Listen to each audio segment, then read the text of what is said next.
Hey everybody, welcome back to the Flannel Channel. I'm Philip, I'm glad you're here.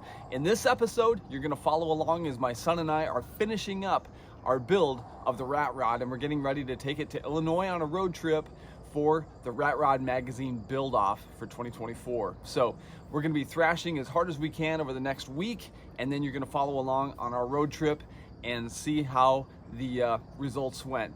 It's gonna be a good episode, stick around, here we go.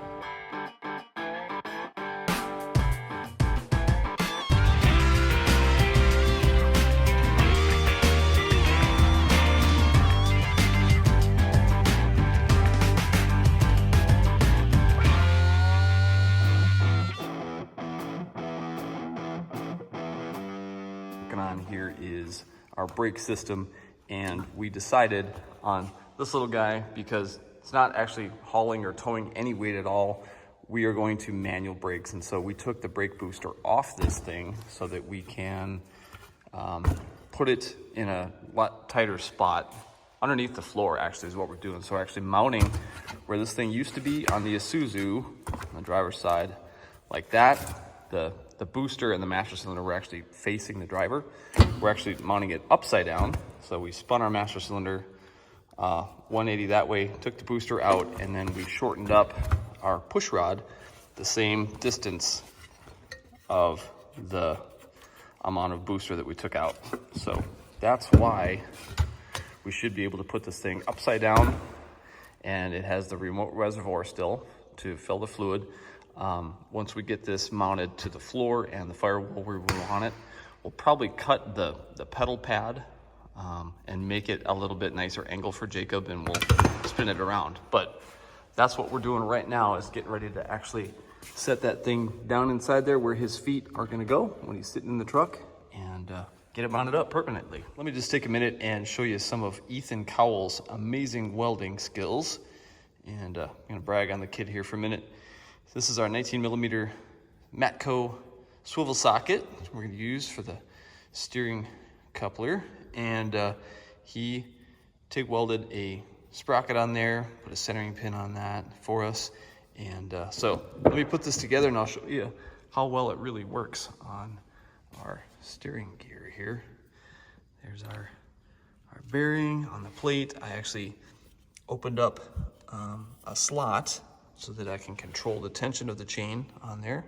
So let me pop it on here quick. Here you can see it in action. That is our steering setup, just like that. So I will weld in here. I may have Ethan weld that because he's awesome at it. And then we'll weld our steering shaft to that. And this whole thing is going to lean like that. And I'll send our bolts into the frame to secure that. We'll drill our hole through the firewall here and send the steering shaft through. So yeah, pretty slick. I like it. Always love taking time to stop and show you progress, like the steering column that's now in. Yeah, so there's my hole through the firewall, there's my socket and the chain, and I have my U-joints ready to rock right here. So I welded in this piece of angle to support. I welded in 2 bolts to that. They act as studs. Then I have nuts holding my steering column up. And yes, I came through where the cluster used to be because unnecessary. And what that's gonna do is keep everything up and at the angle that Jacob needs while he's sitting in the center of this thing, driving it. So yeah, steering column's on a little bit of an angle so that he can sit right there, and I think it's gonna work. So last thing I need to do now is cut a piece of steel that's gonna be welded to my socket here and to the end of our U-joint here. And then the slip yoke area that's here in the boot, that's where I will be able to separate the two.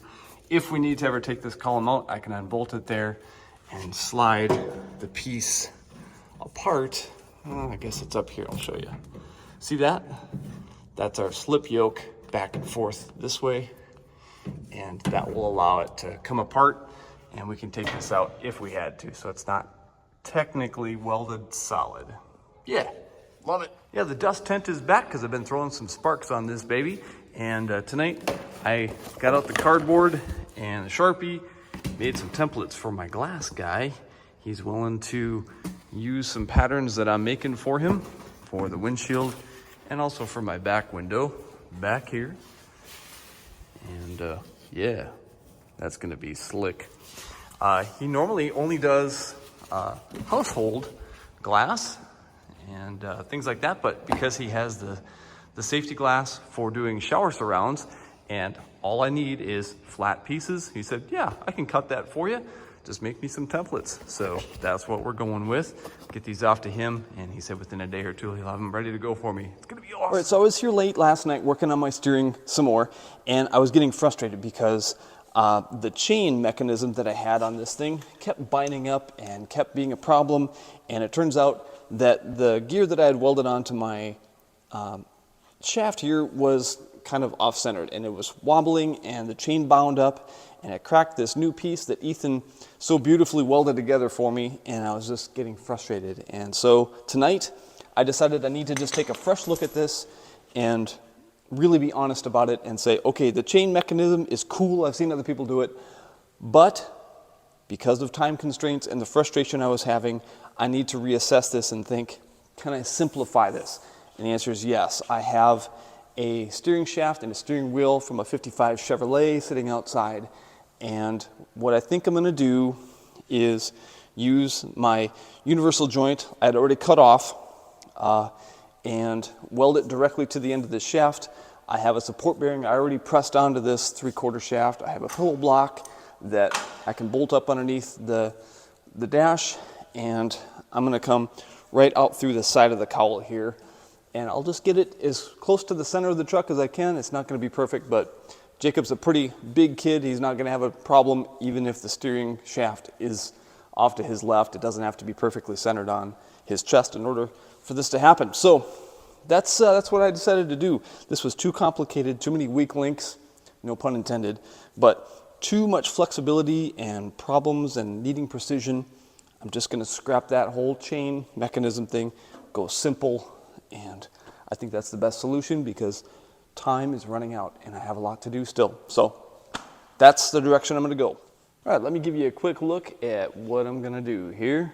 So got my steering shaft through the hole that I cut, and I like where that support bearing's at. It's plenty long, goes all the way back to that center section, and yeah, it's still at an angle, but I sat in there myself and it's really not too bad. It's simple, it's functional, and yeah. So I'm gonna take both these pieces off, weld them on the bench so it's centered, and test it for strength. And then I'm gonna build a support behind the dash, just inside where my support bearing can be there. A couple studs sticking up, and boom, I think our steering is solved.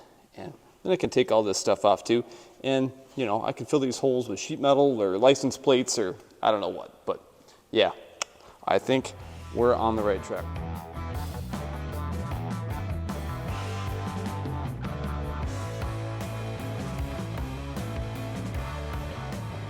Okay, big moment, and you're gonna share it with me. I now have the steering shaft slid in, and it is on the splines with the U-joint. My bolt is in, so I know it's the proper height. My bearing and my pillow block are sitting right on the dash where they belong. And the front end of this truck is jacked up enough that I can tell if my wheels are gonna turn simply by moving the shaft here. And hey, look at that. We now have steering in this truck. That is a first. That is a first, and that's exciting. We actually have steering. Yeah, big moment, big moment. That is awesome. And now I can finally sleep tonight because, oh, this has been driving me nuts. So, good deal. I think I made the right choice there. So I can take all this extra goofy crap off, and I can brace up the steering shaft, and yeah, good news. All right, I got to clean up for tonight and get work in the morning, so I can't go too late. Man, that's awesome. Well, lesson learned. I wish I wouldn't have spent 2 days trying to make that work, but it's off now, and we are back to looking somewhat the way it did before. And the good news is it functions. I like it. I'm happy. So, yep, good to go. And this is definitely a big moment to be able to do this. Heck yeah. All right, let's move on. Just got done doing some welding and some grinding on my door jambs, and I'm pretty happy with how that turned out. Not bad. The doors were opening and closing just fine, but had those gaps there that were bugging me, so had to kind of bend some things in and use some vice grips to hold them in place. And yeah, boom. One more thing we can cross off. Love it. Big moment here. We got our glass, and that is super exciting. A local guy that specializes in doing flat glass was able to cut some safety glass for us, and the cardboard there was those patterns that I made. And so we're about to find out right here, right now, how well I made my patterns, because his cut of the glass is absolutely perfect. I mean, it looks amazing. He buffed the sides for us. Looks really, really sharp. So Jacob's gonna set that up there and we'll see how it fits. I've had a sharp knife. There we go. We're professionals. All right. That's the coolest back window. Yeah, that's awesome. I love it. All right, here goes nothing.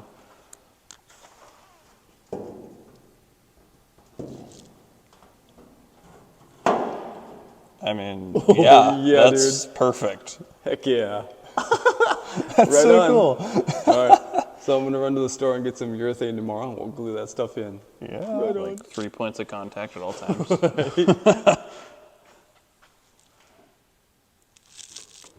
Oh yeah. Wow. That's perfect. That's so legit. That's amazing. I love it. Awesome. Wow. All right. Test fit complete.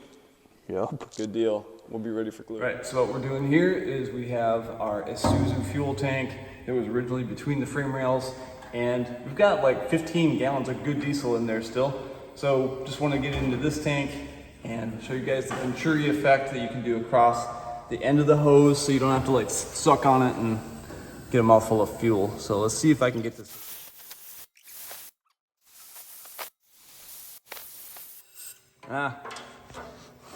Why not? We thought we learned something in science class. I guess not. I'll just do it the old-fashioned way. There you go. It's for you guys. For you guys. I love you, sweetheart. I'll be home soon for a big white kiss. Well, we gave up on the siphoning method and decided to just use gravity.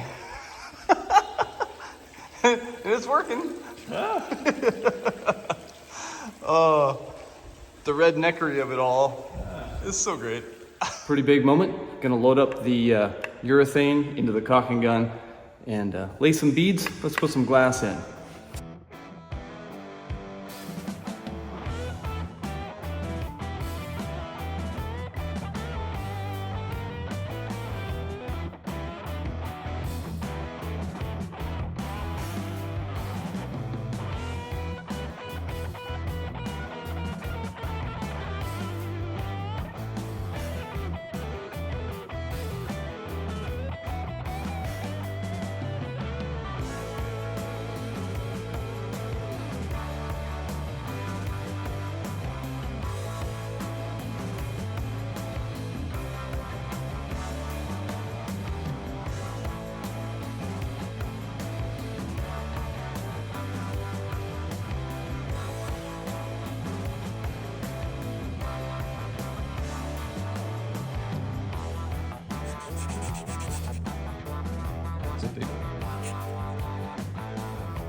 So I thought this was a really cool find.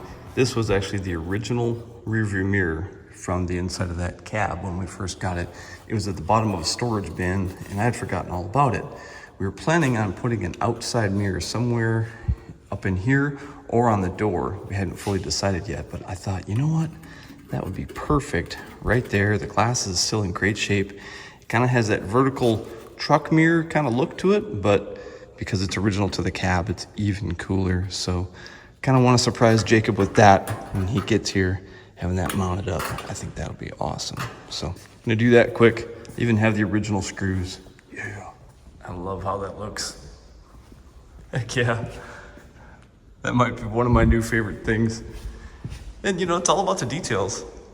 It's original to the truck. It's perfect size. Love it. Can't wait for Jacob to see it. He should walk in the door any second. What do you think? Oh, man.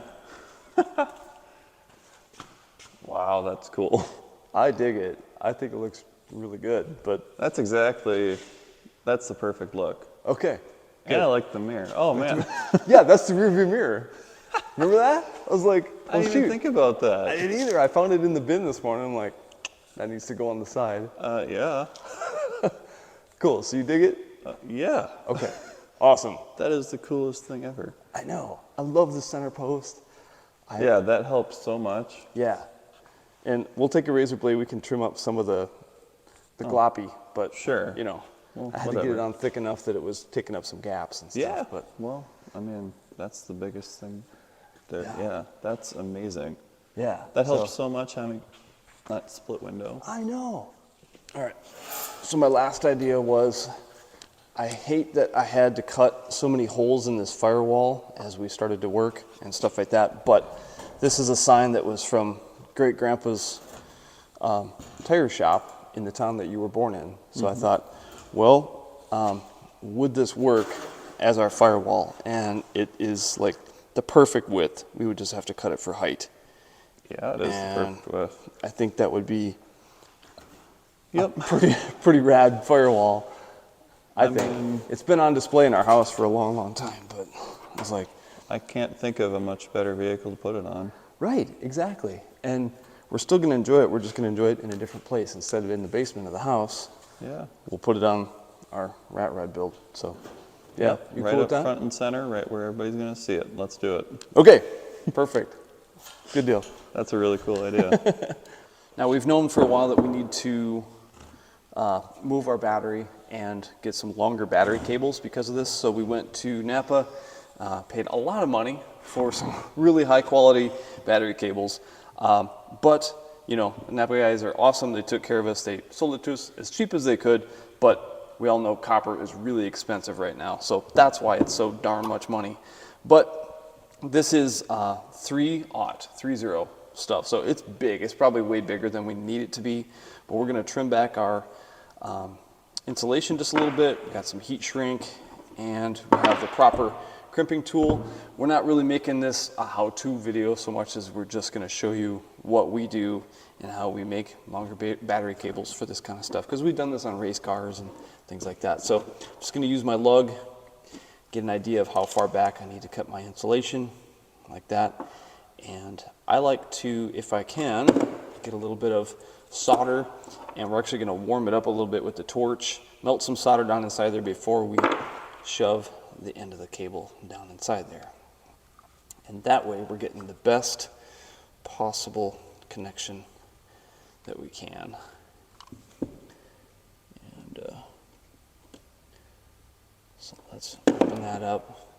The idea is that we don't want the fibers to really fray out. We want them to stay as tight as we possibly can while we go to put that lug on there. Get a little bit of that paper insulation back. Okay, do a quick test fit, because our parts guy cut it as best he can, but he had some kind of dull clippers he was using to cut it, so they're not exactly a perfect cut, and if we need to, we'll trim it up just a little bit. There we go. Not bad. Not bad. I'm happy with that. Cool.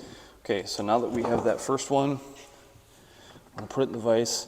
Now, this vise is not permanently mounted to this bench. It's kind of a spare, but It's nice to have something to hang on to, even if the vise is a little bit easily moved. All right, you want to roll the torch over here, bud? Yeah. The solder will melt pretty easy.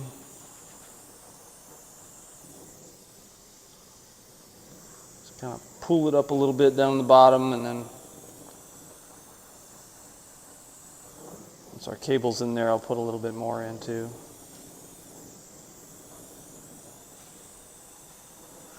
There we go. Okay.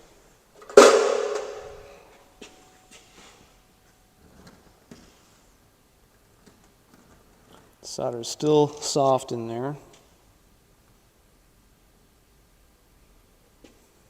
Good. All right. Can you hold that cable there for me, bud? Mm-hmm.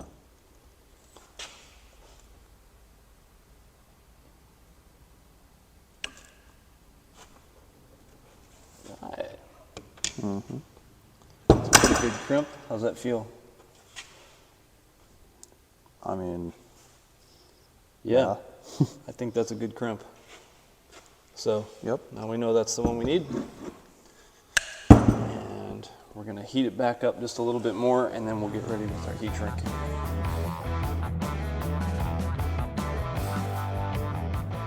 Nice. It's a good looking cable in. yeah. I like it. Okay. Almost doesn't look like we did it. That's way too nice for our work. Yeah. Cool. All right. Perfect. Replicate. 3 more to go. Our battery's been relocated. Our new cables are installed. It's time to fire this thing up. And yeah, I mean, we've already kind of done the smoke test when we hooked up the battery, and nothing has caught fire yet, so we're all right. Here we go.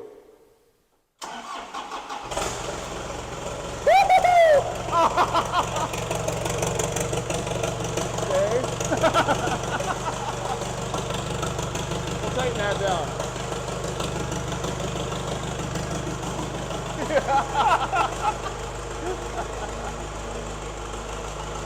Ah, there we go. That's kind of cool.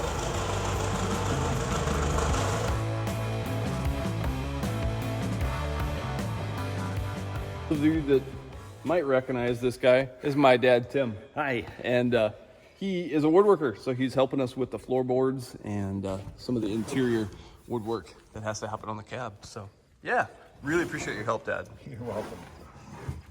All right, so I thought maybe I would put it in one more time to mark where the tubes should come up for the brake Sure. fluid. It doesn't take but a second to put this back in, and then you can double check to make sure that this is where you want it. This is your 2-inch hole for your Yep. thing. I feel it. Yep. Okay. Pass through for the wires. Yep. Yep. And then just to the left sometime, or right in here, you think? Right in there would be fine. Yeah. Okay. I'll just look at the tank afterwards, and then I'll just make a notch that's about 3/4 inch deep. That sounds Okay. great. Thank you.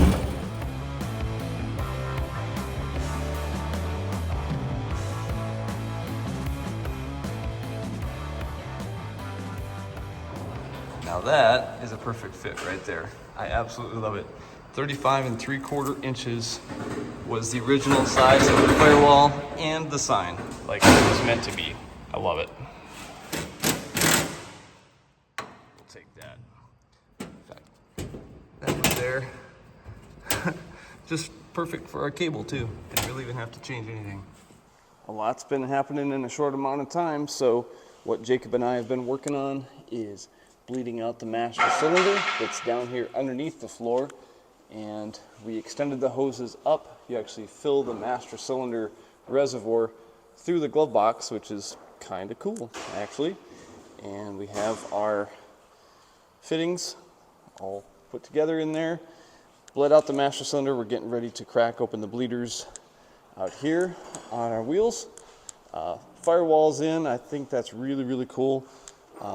A lot of our wood is in for the main supports down there, and my dad's been working back here in the back of the truck using some of this vintage wood. It's the same stuff that's in the back of Curtis Lowe, that other project, and he is taking apart some old pieces of that vintage 50s wood. That's actually sideboards from a 50s grain truck. And so it's kind of a tongue and groove. It's really aged. It's beautiful stuff. And it's gonna look right at home back here. So he laid some supports out there, and then he's going back and forth this direction, and then we'll make kind of a lid or a cover over the top of the battery. And yeah, I love it.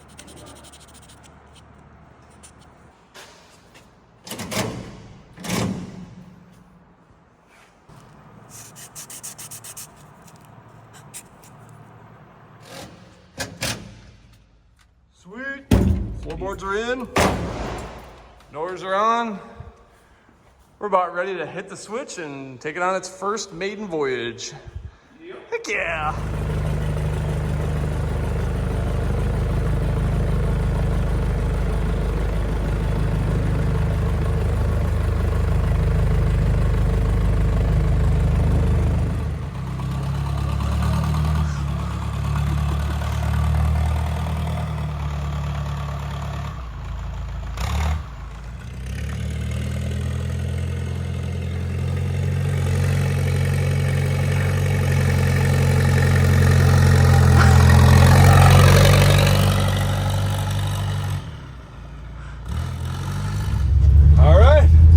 Jumped in Curtis and we gotta go chase him. So far so good, that's awesome. Whew, let's go get him. Yep, he's just tooling down the road.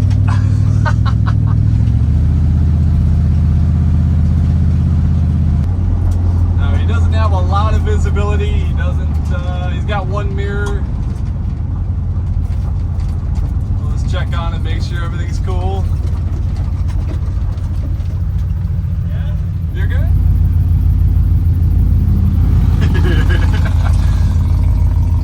Our maiden voyage.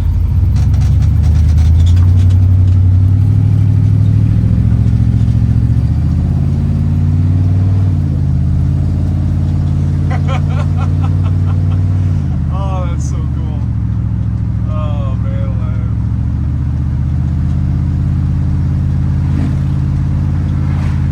I'm sure Jacob's getting all kinds of junk blowing around inside that cab.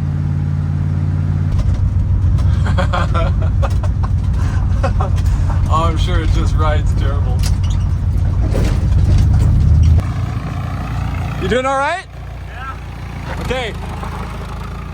Oh. It has so much torque. It overpowers it on the rocks. Wow. Like the brakes you're holding, but just barely, huh? Barely. Wow. And when I whipped it around, I kicked it in reverse accidentally. Oh, geez. Went sideways into it. All right, we got a couple minutes and then we gotta go. Yep. All right.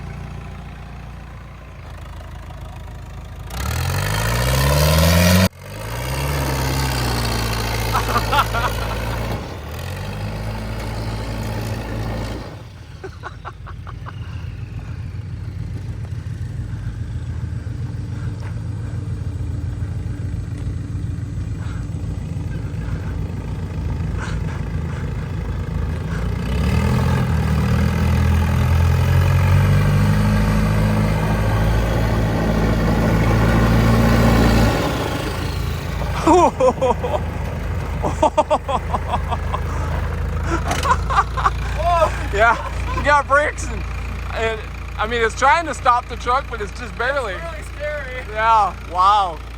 Nice job though, nice job. Woo! All right, successful maiden run. Should we head back? What? Should we take it back?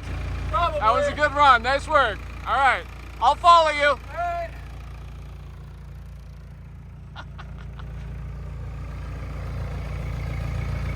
Man, that's fun. Our stack went down. It might have to live to the side. I don't know. We'll see. Yeah.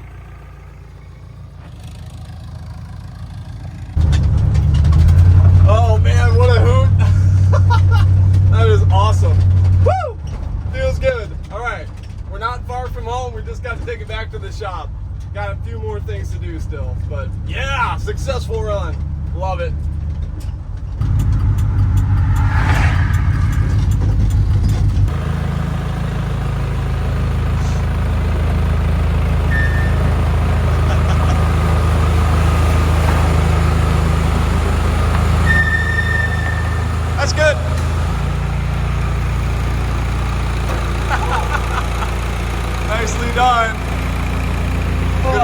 Yeah, that wear you out?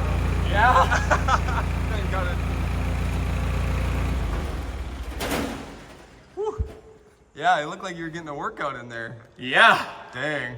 Legs, abs, arms, everything. Love it. Forget Nice cross job. workout. Yeah.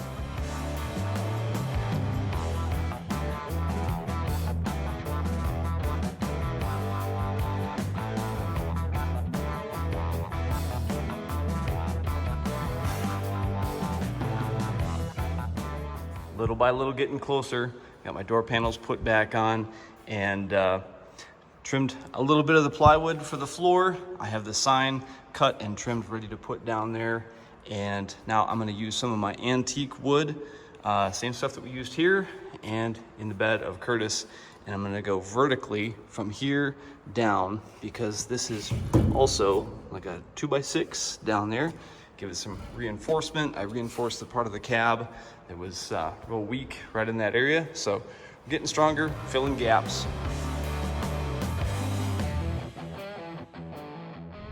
All right, so my plan is to use what remaining daylight that I have tonight to get the rat rod loaded up on the trailer and then get it backed into the shop. I need to load up with all of our tools and equipment and things like that that we're gonna need for this trip this weekend tonight because we're leaving right after work tomorrow. So load up, chain down, and then I can do my pinstriping inside the shop tonight.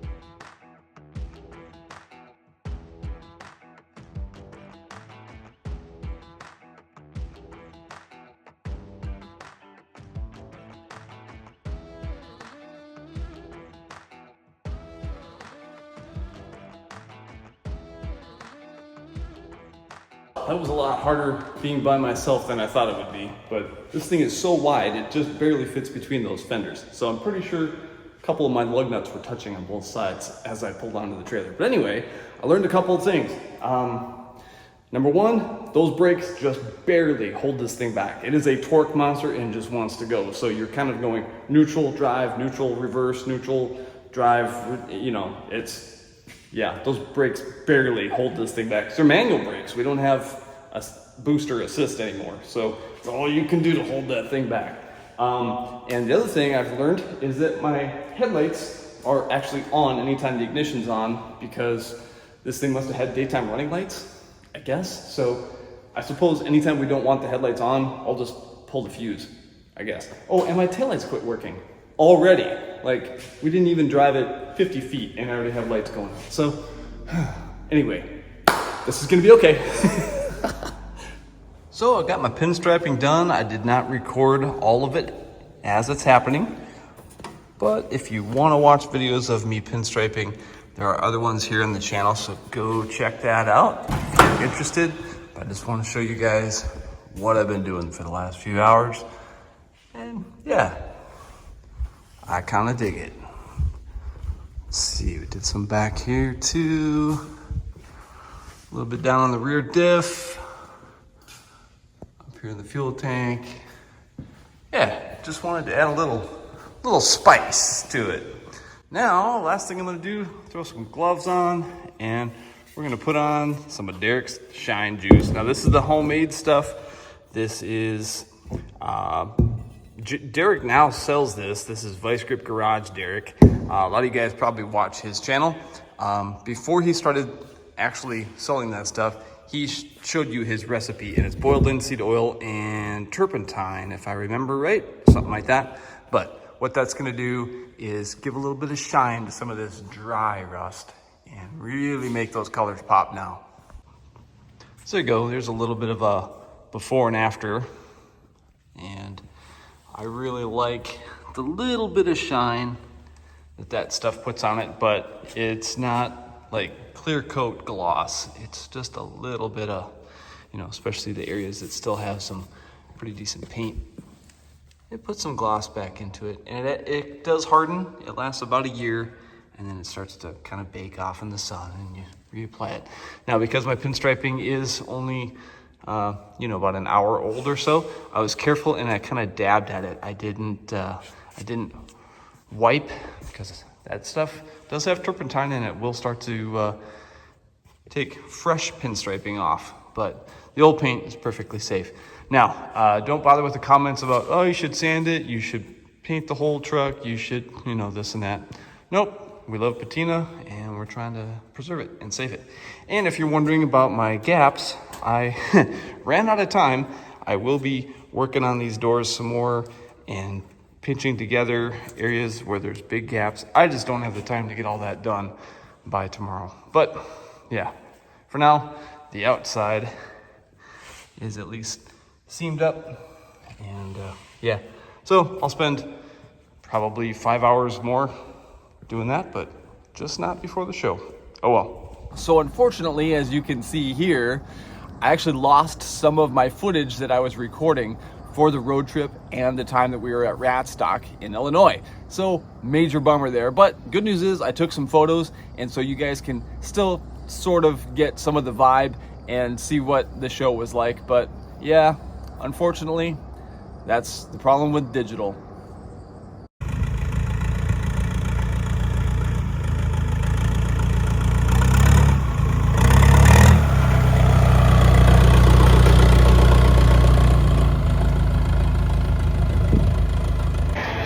Hey everybody, hanging out at Ratstock 2024 at Psycho Silo Saloon. It is awesome. Tons and tons of people here. We're gonna grab some lunch and maybe find some cover. It's about to rain, but that doesn't matter.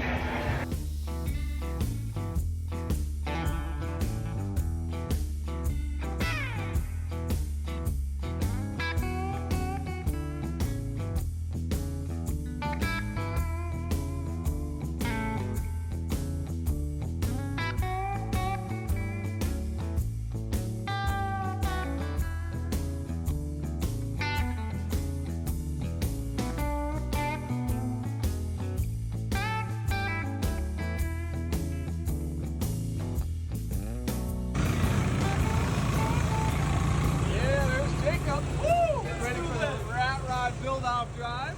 Yeah.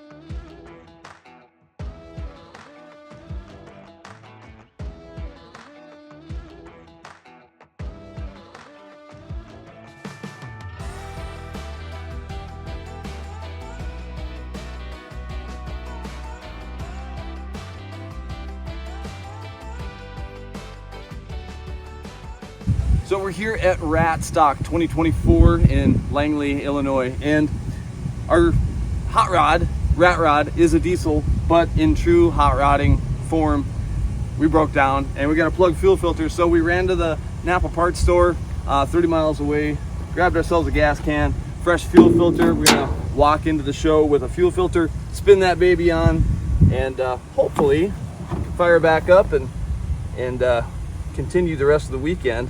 But you know, that's the trucker life and that's hot rodding. So always carry tools and get to know your parts guys everywhere you go.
for the official Rat Rod Build Off 2024. Are you guys ready for this? Oh yeah.